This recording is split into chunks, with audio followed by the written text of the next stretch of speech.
रूपन्देही जिल्लाको आर्थिक विकास र पर्यटन प्रवर्धनमा कोसे ढुङ्गाको रूपमा मानिएको बेथरी बेलवा सडक खण्डको दृश्य हो यो। महामानव गौतम बुद्धको जन्मस्थल लुम्बिनी र गौतम बुद्ध अन्तर्राष्ट्रिय विमानस्थल भैरवासम्म जानका लागि यो सडक खण्ड अत्यन्तै छोटो र प्रभावकारी मानिन्छ। यही सडक खण्ड रहेको वडा सियारी गाउँपालिकाको वडा नम्बर 7 हो। पछि ममुवा बजार यस वडाको केन्द्रबिन्दुको रूपमा रहेको छ भने यो बजार सियारी गाउँपालिकाकै प्रमुख बजार समेत हो। स्थानीय तहको निर्वाचन 2074 मा यस वडामा वडा अध्यक्षको रूपमा सरोज अधिकारी निर्वाचित भएका थिए। सोही निर्वाचनमा लक्ष्मी बिक, रियाकत अली मुसलमान, विनोद कुमार मल्हा र सीता देवी थारू वडा सदस्यको रूपमा निर्वाचित भएका थिए। निर्वाचित जनप्रतिनिधिहरूले वडा समिति मार्फत वडाको विकास र जनताको समृद्धिका निम्ति महत्त्वपूर्ण भूमिका निर्वाह गर्दै आएका छन्। त्यति बेला बाटोघाटो पैदल हिँड्न पनि एकदम समस्या हुन्थ्यो र धेरै पिच एकदम हाम्रो वडामा एकदम न्यून रूपमा मात्र थियो र ग्राभिलको पनि एकदम तपाईको खाल्टै खाल्टो र एउटा ट्र्याक्टर, हामी कृषिमा आश्रित भएको हुनाले ठाउँमा ट्र्याक्टरको प्रयोग बढी भएको हुनाले बाटो एकदम दृढ अवस्थामा थियो र हामी चुनाव भएर आइसकेपछि सबभन्दा हाम्रो वडा अध्यक्ष सरोज अधिकारीज्यूले त्यति बेला आइसकेपछि हामीसित कुनै नीति थियो न त कुनै नियम थियो र हामी कसरी खर्च गर्ने कुनै किसिमको त्यस्तो दस्तावेज थिएन र त्यति बेलाले उहाँले आफ्नै पहलबाट बाटोमा कहाँ हामीलाई निर्देशन दिनुभयो।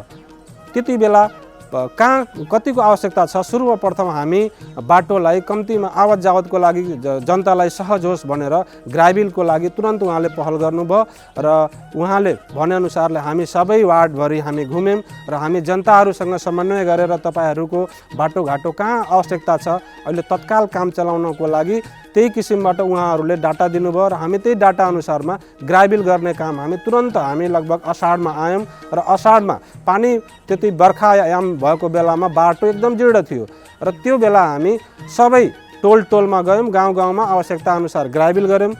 यस वडाको अमुवा बजार बाहेक अन्य टोल र बस्तीहरू ग्रामीण बस्तीको रूपमा रहेको छ। यहाँका बासिन्दाहरूको मुख्य पेसा कृषि हो। गाउँपालिकाले नै कृषि व्यवसायलाई पालिकाको मुख्य पेसाको रूपमा लिएकोले यस वडाले पनि कृषि क्षेत्रलाई विशेष महत्त्वका साथ ध्यान दिएको छ। सियारी 7 मा 14वटा टोल विकासहरू संस्था छन्। यो टोल विकास संस्था गठन हुनुभन्दा पहिले यहाँ अव्यवस्थित थियो। सरसफाइ हरेक क्षेत्रमा, सामाजिक काम गर्ने क्षेत्रमा पनि यसले राम्रो भूमिका खेल्न सकेको थिएन। टोल विकास संस्था गठन भइसकेपछि यसमा हरेक क्षेत्रमा यसले महत्त्वपूर्ण भूमिका खेलेको छ। जस्तै सरसफाइ, हाम्रो 18 वर्षसम्म नाली बनेको 18 वर्षसम्म पनि त्यो नाली सफा भएको थिएन, तर टोल विकास संस्थाको माध्यमबाट हाम्रो अमुवा बजारमा त्यो नाली सरसफाइ गर्ने कार्य पनि गरियो र यो अमुवा बजारलाई वडासितको सहकार्यमा अनि प्रत्येक हप्तामा फोहोर व्यवस्थापन गरी डम्पिङ साइडमा लाने काम पनि गरिएको छ र सामाजिक क्षेत्रमा प्रत्येक टोल विकास संस्थालाई हामीले मोबाइलको माध्यमद्वारा उनीहरूलाई सूचना गरिन्छ र सामाजिक काम जस्तै वडामा हुने कामहरू यो चिजहरूको काम हुँदैछ भनेर उनीहरूलाई सूचना गरिन्छ। परम्परागत सिँचाइ कुलोहरूको निर्माण तथा मर्मत, बोर्डिङ सिँचाइको व्यवस्था, कृषकहरूलाई बिउ बिजन, मलखातको उचित व्यवस्थापन तथा कृषि औजारको व्यवस्थापनमा वडा समितिले जोड दिएको छ। कृषिलाई पनि अनेक कुलोको बनाउनु पर्ने, अनेक ठाउँमा बाँध बनाउनु पर्ने र कृषिलाई चाहिने सिँचाइको व्यवस्था र मलजलको व्यवस्था, बिउ बिजनको व्यवस्था गाउँपालिकाको समन्वयमा हामी सबैले किसानहरूको आवश्यकता अनुसार हामी वितरण गऱ्यौँ। यस वडाको विकासका लागि वडा समितिले विभिन्न योजना अघि सारेको छ। यहाँको सडक पूर्वाधार, पुल, कल्भर्ट, बाटो ग्राभेलको क्षेत्रमा भएका कामहरूले वडावासी जनताको इच्छा र चाहनालाई पूरा गरेको छ। महिलाहरू को सशक्तिकरणको लागि, नेतृत्व विकासको लागि, नेतृत्व सम्बन्धी संविधानमा व्यवस्था भएका महिला अधिकारहरू सम्बन्धी विभिन्न बाहिरबाट पनि हामीले प्रशिक्षकहरू ल्याएर, कानुनविदहरू ल्याएर तालिमहरू सञ्चालन गरियो, जसले गर्दा अहिले हाम्रा केही महिला दिदीबहिनीहरू कानुन सम्बन्धी, महिला अधिकार सम्बन्धी, संविधानमा व्यवस्था भएको महिला हक अधिकार सम्बन्धी केही जनचेतनामूलक कार्यक्रमहरू सञ्चालन गरियो भने हामीले महिलाहरूलाई सक्षम, उद्यमशील, रोजगारी र आत्मनिर्भर बनाउनका लागि पनि हामीले समग्र वार्षिक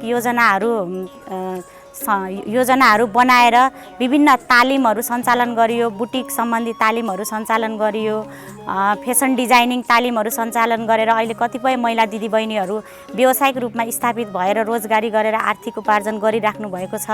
अचार बनाउने तालिमहरू सञ्चालन गरियो, जसले धेरै महिलाहरू समूहमा आबद्ध भएर सामूहिक रूपमा पनि त्यो व्यवसाय सञ्चालन गर्नुभएको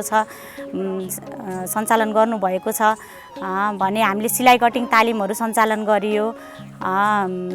त्यस्तै अहिले ढाका तालिम सञ्चालन गरेर हामीले तानसहित ढाका उद्योगै तिनै महिला दिदीबहिनीहरूलाई उद्योगीको रूपमा स्थापित गर्नको लागि अहिले उद्योगै स्थापना गरेर अहिले उहाँहरूले ढाकाबाट साडीहरू, विभिन्न सामग्री, सलहरू, अहिले लगभग हाम्रो खादाहरू हाम्रै ढाका उद्योगबाट उत्पादन भएका हाम्रो गाउँपालिकाका कार्यक्रमहरूमा हामीले सदुपयोग गरेका छौँ र तिनै उद्यमी महिलाहरूको रूपमा स्थापित भएर अहिले उहाँहरूले ढाका उद्योग सञ्चालन गर्नुभएको छ।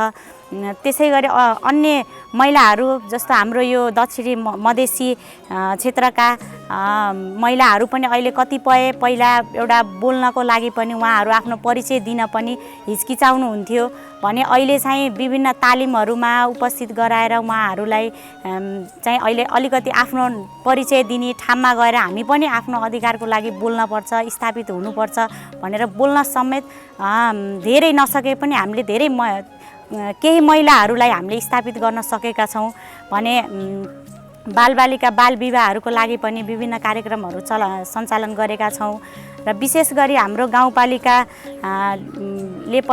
गाउँपालिकाले र ओडाको समन्वयमा सुत्केरी भेटघाट कार्यक्रमहरू, महिला दिदीबहिनीहरूलाई पोषणयुक्त खानेकुराहरू वितरण गर्ने त्यस्ता कार्यक्रमहरू पनि महिला लक्षित कार्यक्रमहरू सञ्चालन गरेको छौँ भने सिलाइ कटिङ तालिम गरेर अहिले विभिन्न महिलाहरू ठाउँमा उद्योगहरू, पसलहरू गरेर आफू उद्यमी बन्नुभएको छ।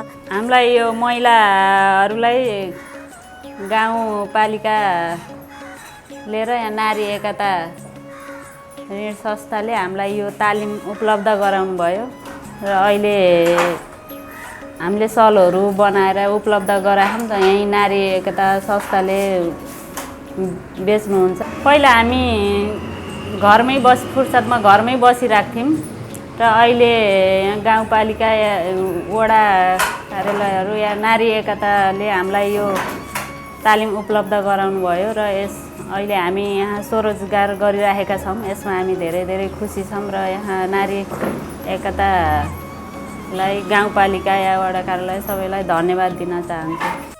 सामुदायिक भवन, धार्मिक क्षेत्र, बजार व्यवस्थापनमा ओडा समितिले विशेष जोड दिएको छ।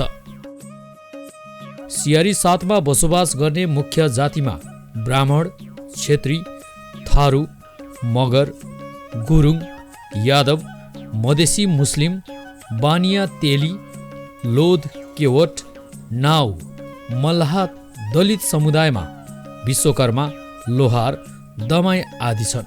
यस वडा नम्बर 7 मा विभिन्न जात जातिहरूको बसोबास रहेको छ। मुख्य गरी बाहुन, ब्राह्मण, क्षेत्री, थारू, मगर, दलित, मधेसी, मुस्लिम लगायतका विभिन्न जात जातिहरूको यो बसोबास रहेको छ। यहाँको मुख्य चाहिँ पेसा भनेको कृषि नै हो। त्यसबाहेक यस वडाबाट वैदेशिक रोजगारमा पनि कतिपय व्यक्तित्वहरू जानुभएको छ। व्यापार व्यवसाय लगायतका दैनिक मजदुरीका कुराहरू पनि छन्, मुख्य पेसाको अन्तर्गत पर्दछन्। हाम्रो वडा त्यति ग्रामीण भेगमा रहेको र यहाँको जनजीवन अलिकति केही सहर उन्मुख र केही ग्रामीणमुखी पनि रहेको छ। सरस्वती हेर्दा हाम्रो घरधुरी 1202 घरधुरी रहेको छ वडा नम्बर 7 मा परिवार सङ्ख्या चाहिँ 1271 रहेको छ भने टोटल जनसङ्ख्या चाहिँ 6815 रहेको छ। यस वडामा सामूहिक सुरक्षा भत्ता वितरण करिब 451 जनाले लिँदै आउनुभएको छ, जसमध्ये ज्येष्ठ नागरिकले अन्तर्गत 198 जना हुनुहुन्छ, एकल महिलामा 66 जना हुनुहुन्छ, विधवामा 95 जना हुनुहुन्छ, दलित ज्येष्ठमा 26 जना हुनुहुन्छ, दलित बालबालिकामा 28 जना र पूर्ण अपाङ्गमा 10 जना र आंशिक अपाङ्गमा 28 जना गरेर 451 जनाले सामूहिक सुरक्षा भत्ता लिनुभएको छ। यो सामाजिक सुरक्षा भत्ताको हो।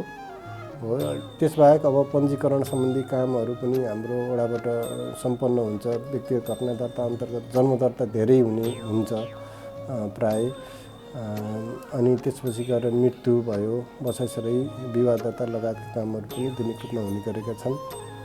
त्यसै गरी अब प्रशासनिक कार्य अन्तर्गत पनि नागरिकता लगायत अब नामसारी सिफारिस, चौकिल्ला आदि हाम्रो अध्यक्षज्यूले गर्नुहुन्छ।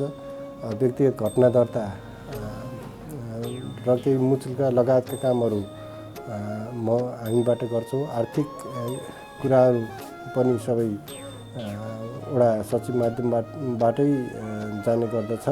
वडावासी जनताको सेवामा यहाँको वडा समिति सदैव क्रियाशील रहेको छ। जनताको जीवनस्तर उकास्न वडा समितिको योजनामा विभिन्न उत्पादनमूलक क्षेत्रमा लगानी भएको छ। कृषि उत्पादनलाई गाउँपालिकाले नै प्रमुखता दिएको कारण यस वडाले पनि कृषकहरूको हितमा विभिन्न कार्यक्रमहरू अघि सारेको छ। कुलोले सिँचाइ हुने ठाउँमा अहिले कुलोको पानीको लेभल पनि अति कम भएको बेलामा गाउँपालिकाले सबै किसानहरूलाई, आवश्यक भएको किसानहरूलाई कप्टी बोरमा अनुदान दिने। कप्टी बोर हामी किसानहरूको टोटल अनुदान भनेपछि जे जति त्यसमा पाइपहरू लाग्छ, साधनहरू लाग्छ, त्यो गाउँपालिकाले उपलब्ध गराउँदिने र त्यसमा ज्याला जुन हाम्रो त्यो गाडेको खर्च हुन्छ त्यो किसानको सहभागितामा, किसानको लगानीमा त्यो गर्ने भनेर हामी लगभग धेरै गाउँपालिकाबाट कार्यक्रम बनाएर त्यसमा सबै किसानलाई पानीको पहुँच होस् र सिँचाइ गर्न होस् भनेर त्यसमा पनि गऱ्यौँ। र बिउ बिजन पनि कुन वडामा, कुन क्षेत्रमा, कुन धान बाली, कुन बालीको अलिकति त्यहाँ राम्रो छ, उब्जनी क्षेत्र लायक छ, त्यसमा ध्यान दिएर हामी पकेट एरिया बनाएर पनि सबैलाई कहीँ गाउँ, कहीँ गहुँ, कहीँ धान, कहीँ मकै, कहीँ तोरी पकेट क्षेत्र बनाएर त्यसरी वडाले र गाउँपालिकाले पनि त्यसरी काम गरिरहेको छ। किसानहरूलाई विभिन्न अनुदानहरू दिएर कृषि उत्पादनलाई वृद्धि गर्न वडाले जोड दिएको छ। गाई वितरणका कामहरू पनि गर्यो। त्यस्तै अब अन्य विधाहरूमा तपाईँ माछादेखि लिएर फलफुल सब्जी उत्पादनमा पनि गाउँपालिकाले राम्रो उल्लेखनीय काम गरेको देखिएको छ। त्यसको लाभ उठाउनु पनि भएको छ, मैले पनि उठाएको हो।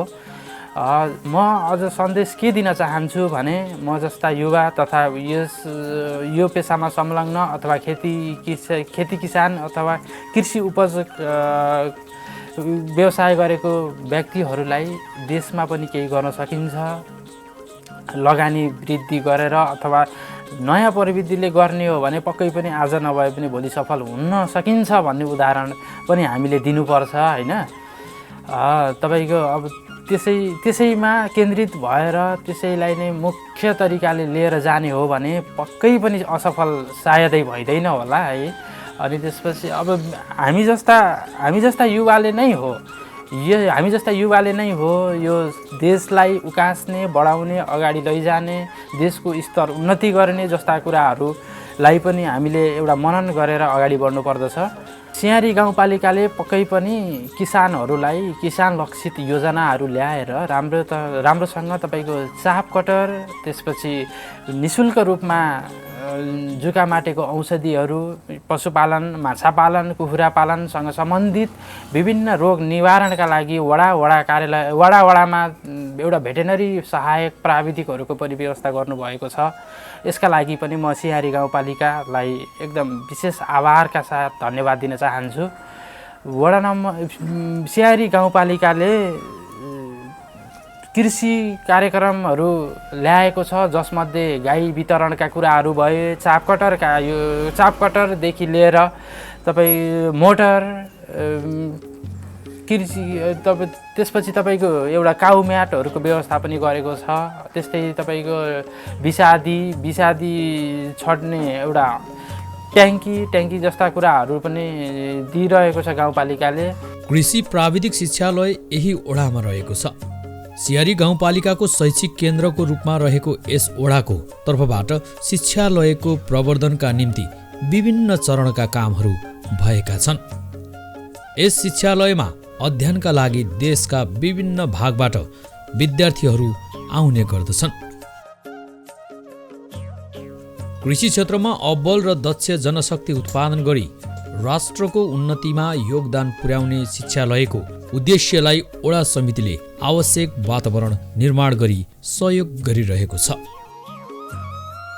ओडावासीको मात्रै नभएर समग्र सियारीवासीको सुरक्षामा सशस्त्र प्रहरी बेस क्याम्प यस ओडाको अमवा बजारमा अवस्थित छ।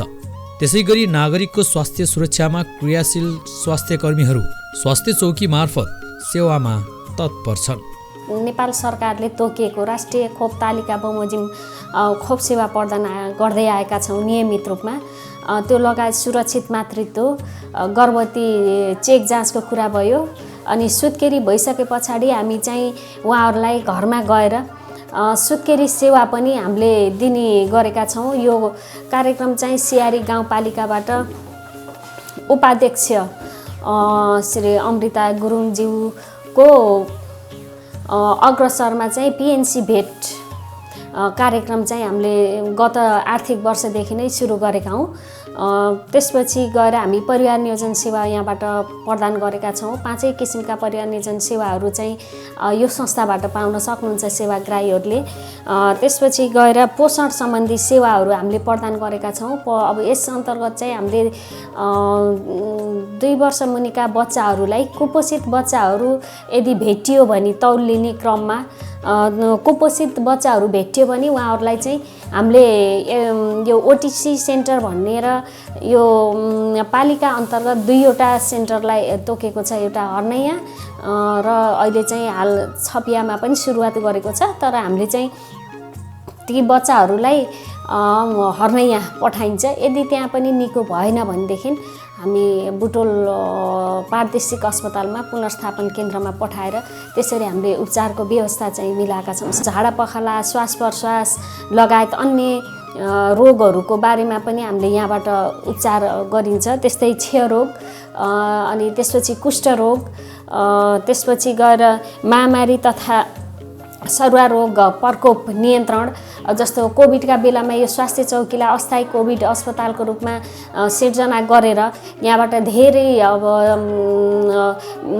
त्यो कोभिड प्रभावित बिरामीहरूले चाहिँ राम्रो सेवा लिनुभएको छ। त्यस्तै गरी शिक्षा, सूचना, सञ्चार भनेर हामीले यहाँबाट गर्छौँ। स्वास्थ्य शिक्षा दिइन्छ हैन। औलो तथा कालाजोर र कालाजार अनि कीटजन्य रोगहरूको नियन्त्रण सम्बन्धी सेवा यहाँबाट प्रदान गरिन्छ। साथै हामीले अहिले चाहिँ सियारी गाउँपालिकाले एउटा विशेषज्ञ सेवा दिने भनेर चाहिँ हालसालै विगत 2 महिनादेखि हाम्रो यो संस्थामा चाहिँ डाक्टर राखेर जनताहरूलाई चाहिँ निःशुल्क सेवा प्रदान गर्ने ठुलो यो अग्रणी काम चाहिँ गर्न सफल भएको छ। यसलाई चाहिँ सियारी गाउँपालिकालाई धेरै धन्यवाद दिनुपर्ने पनि हुन्छ। विभिन्न सामुदायिक तथा संस्थागत शैक्षिक संस्थाहरू बालबालिकाको शैक्षिक विकासमा लागिरहेका छन्। वार्ड नम्बर चाहिँ 7 मा अवस्थित 5वटा चाहिँ विद्यालयहरूमा श्री जनता माविमा 1-10 र उच्च 1-10 सञ्चालन भएको छ। प्राविधिक शिक्षा पनि छ र उच्च मावि पनि सञ्चालन भएको छ। उच्च माविमा चाहिँ 2 जना अस्थायी शिक्षक हुनुहुन्छ। स्थायी शिक्षक चाहिँ माविमा 5 जना हुनुहुन्छ, निवावीमा 4 जना हुनुहुन्छ, प्राविमा चाहिँ स्थायी शिक्षक 9 जना हुनुहुन्छ, निजीमा 5 जना हुनुहुन्छ, कर्मचारी 7 जना हुनुहुन्छ। र यो निजी शिक्षकलाई पनि चाहिँ अहिले गाउँपालिकाले यो स्थानीय सरकार आइसकेपछि सियारी गाउँपालिकाले चाहिँ पैसा छुट्याएको छ तलबको लागि। अहिले चाहिँ धेरै चाहिँ सुविधाहरू आएको छ, धेरै राहतहरू भएको छ, ल्यापटपहरू वितरण भएको छ विद्यालयहरूमा। हाम्रै विद्यालयमा चाहिँ कम्प्युटर थिएन, ल्यापटप थिएन, केही थिएन। अहिले चाहिँ ल्यापटपहरू कम्प्युटरहरू छ, दुईटा चाहिँ टिभीहरू छन्। टिभीबाट चाहिँ हामीले चाहिँ बच्चाहरूलाई चाहिँ एबिसिडीहरू क खहरू अरू चिजहरू चाहिँ देखाइरहन पाएका छौँ। विद्यार्थीहरू उमङ्ग छन्, एकदम खुसी छन्। त्यसै गरेर समय माविमा चाहिँ उसको चाहिँ विद्यार्थी सङ्ख्या 601 छ जनता माविको। समय माविमा पनि 1-10 सञ्चालन भएको स्कुल हो। त्यहाँ छात्रा 200 छ, छात्रा 213 गरेर विद्यार्थी सङ्ख्या चाहिँ रहेको छ। बाल विकासमा चाहिँ 2 जना हुनुहुन्छ, कर्म शिक्षक 15 जना हुनुहुन्छ, कर्मचारी 2 जना हुनुहुन्छ। त्रिवेणी आधारभूतमा पनि 1-8 सञ्चालन भएको विद्यालय हो। 300 जना विद्यार्थी त्यहाँ हुनुहुन्छ अनि 155 जना छात्रा हुनुहुन्छ, 145 जना चाहिँ छात्र हुनुहुन्छ। त्यहाँ शिक्षक सङ्ख्या निजी स्रोतका पनि हुनुहुन्छ।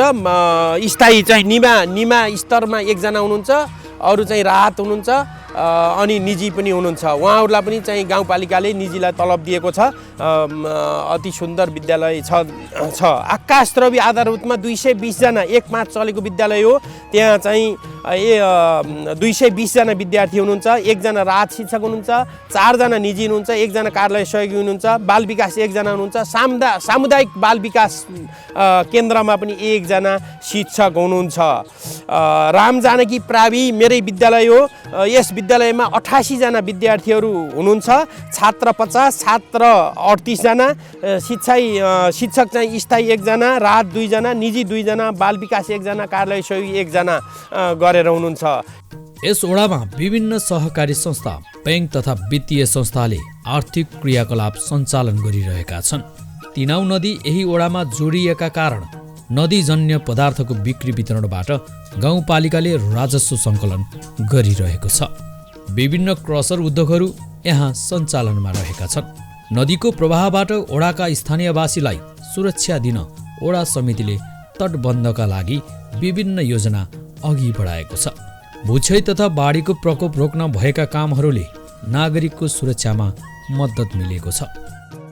हाम्रो आन्तरिक आम्दानी पनि ओडाको मात्रै सिफारिस लगायतका ऊबाट करिब 20 लाखभन्दा बढी नै रहेको छ। अन्य ओडामा भन्दा सबभन्दा बढी आन्तरिक आम्दानी पनि यही ओडामा हुन्छ र अरू यो सिहरी गाउँपालिका 7वटा ओडामध्ये सबभन्दा बढी काम हुने ओडा पनि ओडा नम्बर 7 नै हो र यो एउटा केन्द्रको रूपमा र जक्सन विभिन्न संरचनाहरू भएको ओडा भएको भएर पनि यहाँ मुख्यतया विकास निर्माणका कामहरूदेखि लिएर सबै कामहरू यही नै हुन्छन् अन्य ओडाको तुलनामा। अब योजनातर्फ हेर्ने हो भने पनि हाम्रा योजनाहरू यो आर्थिक वर्षका करिब 75% कार्य सम्पन्न भइसकेको र केही योजनाहरूको फरफारक हुन मात्रै बाँकी रहेको अवस्था छ। यसरी कामलाई पनि हामीले एकदम समयमै सम्पादन गर्ने गरेका छौँ। सियारी 7 का वडाध्यक्षले आफूले राज्यको तर्फबाट प्राप्त गर्ने सेवा र सुविधालाई विभिन्न सामाजिक काममा लगाउने गर्दछन्। वडाध्यक्ष भरि प्राप्त गरेको सुविधा बापतको आर्थिक रकम कहिले विद्यालयको विकासमा त कहिले बालबालिका र ज्येष्ठ नागरिकहरूलाई हस्तान्तरण गर्दै आएका छन्। आफू जनताको सेवा गर्न आएको भन्दै अधिकारीले त्यस बापत प्राप्त गरेको आर्थिक लाभ जनताकै लागि खर्च गरेको बताउँछन्। यस वडाको केन्द्र भागको रूपमा रहेको अमुवा बजार व्यवस्थित र आकर्षक बन्दै गएको छ। वडा समितिले गरेको विशेष पहल र प्रयासबाट बजारको भौतिक पूर्वाधार विकासमा योगदान पुगेको छ। साना तथा मझौला व्यापार व्यवसायहरू यहाँ सञ्चालित छन्। त्यस्तै वडाले आर्थिक सुशासन र त्यसको प्रभावकारी कार्यान्वयनका लागि लेखा व्यवस्थापनमा विशेष ध्यान दिएको छ। पहिलाको हस्तलिखितहरू हुन्थे, लेटर प्याडहरूमा लेख्नु पर्थ्यो, निकै नै गाह्रो हुन्थ्यो र हिजो आज प्रविधि मैत्री भएको छ र यो सबै कम्प्युटराइज भएको छ, अलिकति डिजिटलाइजेसन भएको छ र हिजो आज यो नगदीहरू राजस्वको कामहरू पनि अनलाइनहरूबाट भएको कारणले गर्दा हामी कर्मचारी वर्गलाई पनि सजिलो भएको छ र सेवाग्राहीहरूलाई पनि यो प्रविधि मैत्री कार्यले गर्दाखेरि सेवाग्राहीहरूलाई पनि धेरै नै सजिलो भएको छ। पहिला जस्तो यो अभिलेखहरूमा खोज तलास गर्न धेरै टाइम लाग्ने अहिले छैन। अहिले निकै नै सजिलो छ। अनलाइनमा भएका घटनाहरू, घटना दर्ताहरू, कामहरू तिनीहरू अनलाइनमा भएपछि हामीलाई खोज्न पनि धेरै सजिलो छ। पहिला र अहिलेमा तुलनात्मक रूपमा सेवाग्राही तथा कर्मचारीहरूलाई सजिलो पनि भएको छ। ओडाले नागरिकलाई दिने सेवा छिटो छरितो बनाउन प्रविधि मैत्री अनलाइन सिस्टम अवलम्बन गरेको छ। जनप्रतिनिधिहरूले ओडाको विकास र नागरिकहरूको जीवनस्तर उकास्न खेलेको भूमिका उल्लेखनीय रहेको छ।